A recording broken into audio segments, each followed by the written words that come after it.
Assalamualaikum warahmatullahi wabarakatuh. Selamat pagi, siang, malam, Pak Nurholis dan teman-teman. Pada kesempatan kali ini, kami dari kelompok satu akan mempresentasikan hasil kerja kelompok kami mengenai bovine somatotropin atau BST. Next.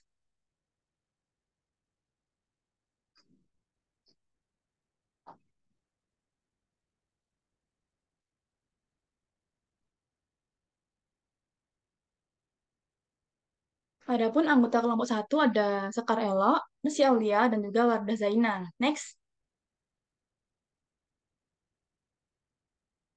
Kemudian untuk outline yang akan kami bahas pada kesempatan kali ini ada definisi dari BST, kemudian rekayasa gen BST, kelebihan BST, kekurangan BST, dan yang terakhir adalah aplikasi dari BST itu sendiri. Next.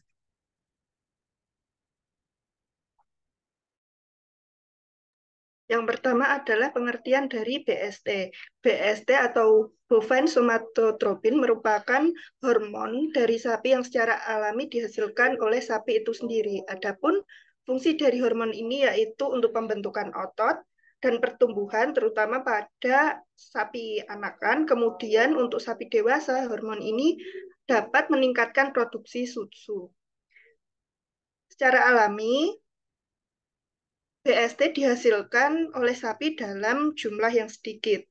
Kemudian karena seiring dengan perkembangan zaman, di mana permintaan susu sapi dan daging sapi semakin banyak dan produksi tidak bisa memenuhi keinginan pasar, akhirnya dibuatlah rekombinan bovine somatotropin atau RBST, di mana RBST ini dihasilkan oleh bakteri yang telah direkayasa secara genetik. Next. Selanjutnya adalah rekayasa dari gen BST itu sendiri. Yang pertama, plasmid dari E. coli dipotong dengan enzim restriksi, di mana biasanya enzim restriksi yang dipakai ini adalah enzim endonuklease. Kemudian, plasmid yang telah dipotong tadi disisipi gen bovine somatotropin yang telah diisolasi dari sapi. Lalu selanjutnya, plasmid yang telah disisipi gen bovine somatotropin tadi ditransformasikan ke dalam sel E. coli dan E. coli ditumbuhkan di tangki fermentasi dan akan menghasilkan bovine somatotropin. Kemudian, bovine somatotropin yang telah dihasilkan dipisahkan dari E. coli, kemudian dipurifikasi untuk mendapatkan gen BST yang murni.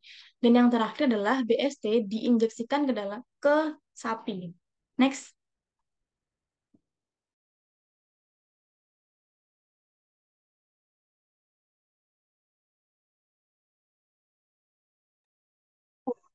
Yaitu kelebihan dari BST itu sendiri. Yang pertama ya,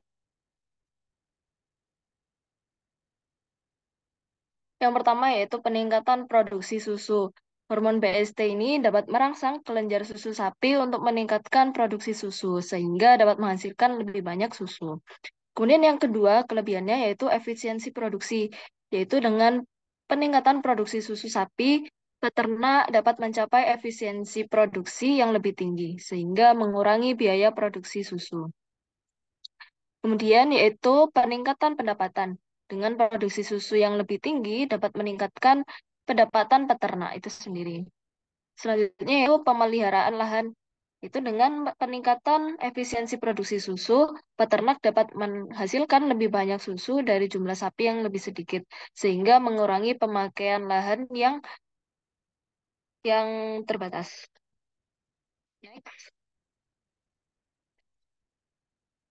Selanjutnya yaitu kekurangan dari BST. Yang pertama yaitu dampak kesehatan pada hewan.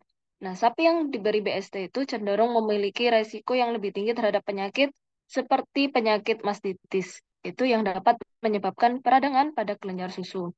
Kemudian dampak selanjutnya itu dampak kesehatan manusia, yaitu di beberapa penelitian mengemukakan bahwa konsumsi susu dari sapi yang diberi BST itu berpotensi terhadap resiko kesehatan manusia seperti peningkatan resiko terhadap penyakit kanker. Selanjutnya yaitu dampak lingkungan. Apabila BST tidak dikelola dengan baik, maka dapat mempercepat degradasi lahan pertanian atau menyebabkan peningkatan penggunaan pupuk dan pestisida. Next. Yang terakhir adalah aplikasi dari RBST. RBST kebanyakan digunakan pada peternakan sapi di mana RBST ini disuntikan ke sapi dengan tujuan untuk meningkatkan produktivitas susu dan meningkatkan bobot dari daging yang dihasilkan hingga 20%. Selain itu, RBST juga dapat meningkatkan ukuran sapi hingga 2 kali lipat ukuran normal dengan cara menyuntikkan RBST pada sel telur yang akan dibuahi. Akan tetapi, penggunaan RBST ini di beberapa negara Eropa dilarang karena meningkatkan kemungkinan sapi ternak menderita mastitis hingga 70%.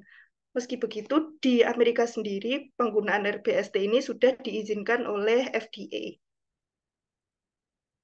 Next.